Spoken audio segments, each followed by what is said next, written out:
nous saluons ce projet qui implique et donne la parole aux jeunes de notre commune. C'est l'article 55 de la loi Égalité et Citoyenneté qui a inscrit la création de telles instances dans la loi en précisant la composition de ces jeunes, de ces conseils de jeunes ainsi que leur rôle.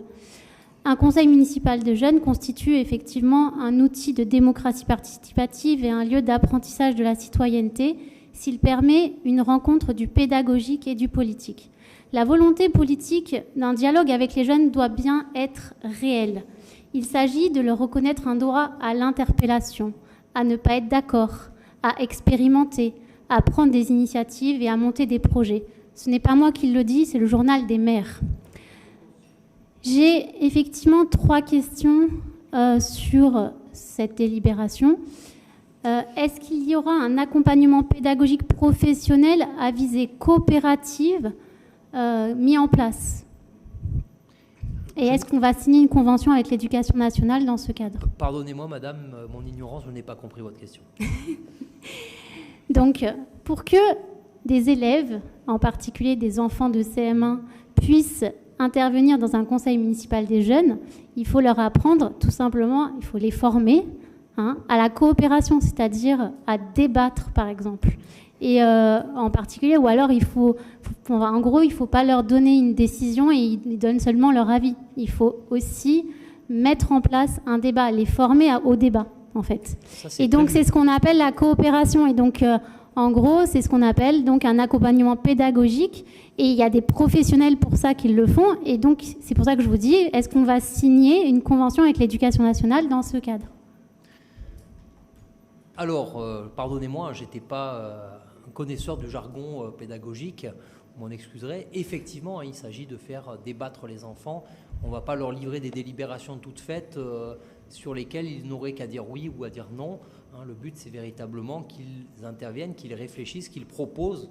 Moi, je ne suis pas là pour les formater, bien au contraire. Le but de cette délibération, c'est de leur apprendre la réflexion critique, l'analyse, la connaissance aussi de notre commune, parce que très certainement, ils déduiront de leur expérience propre des besoins qui leur paraissent significatifs et qui leur paraissent en tout cas devoir mériter une délibération ou des délibérations de leur conseil.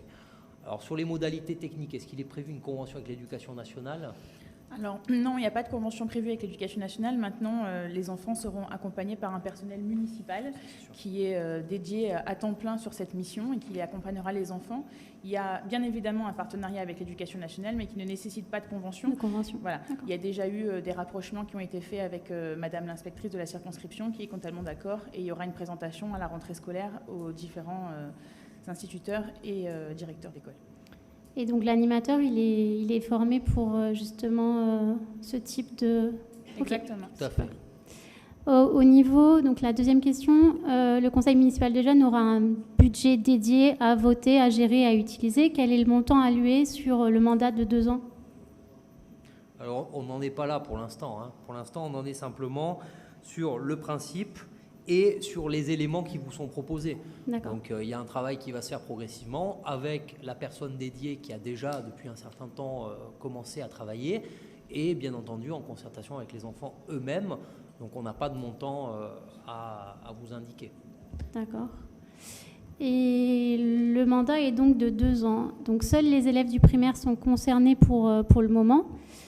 Pourtant, il y a une urgence à soutenir et à impliquer les adolescents de notre commune, d'autant plus que celle-ci comprend des QPV, donc des quartiers prioritaires de la politique de la ville. Il semble pourtant difficile d'entrevoir leur entrée au CMJ donc avant 2 ans.